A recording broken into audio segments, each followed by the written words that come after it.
So, good afternoon everyone. So, I am Maria Samantha M. Castro. So, today I will discuss is all about the case flow about the National Labor Relations Commission. Okay.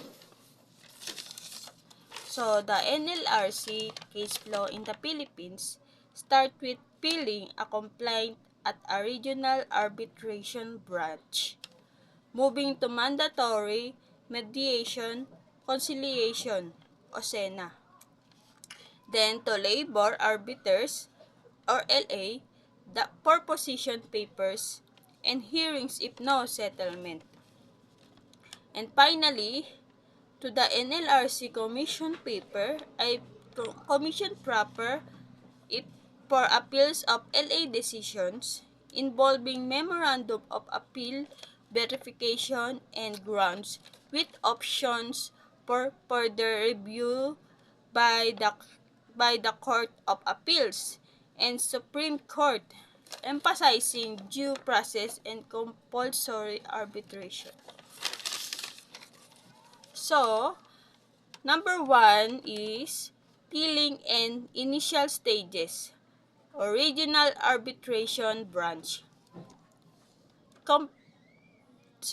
First is complaint filing. An aggrieved party files a complaint. Second is SENA, single entry approach, mandatory conciliation and mediation with a conciliator, mediator to explore amicable settlement. Third is labor arbiter or LA assignment. If no settlement, the case is assigned to a labor arbiter. 4 is summons and motions. Summons are issued and parties the motions like motions to dismiss. Number 2, adjunction. Labor arbiter level. First is position papers.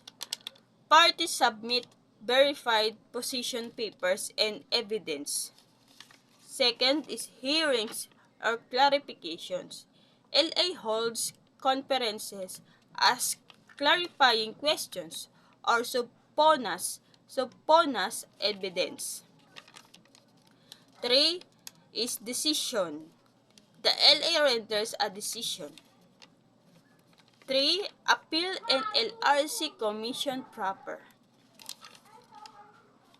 Memorandum of Appeal o MOA. An aggrieved party files a verified MOA within 10 days of receiving with LA's decision, stating grounds and arguments. Next is perfecting the appeal. Requires filling the MOA in the correct format with proof of service and often positioning a band. And last is commission proper action. The NLRC Commission proper reviews the appeal, potentially issues injunctions, and makes a ruling. Okay. So,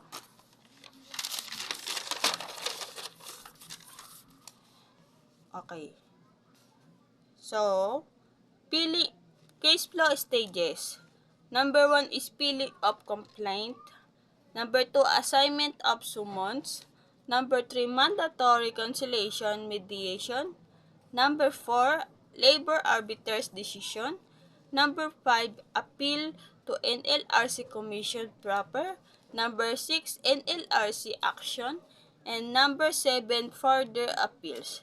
So, we have the key points. So, compulsory arbitration, alternative dispute resolution o ADR, and last is due process. And that's all. Thank you.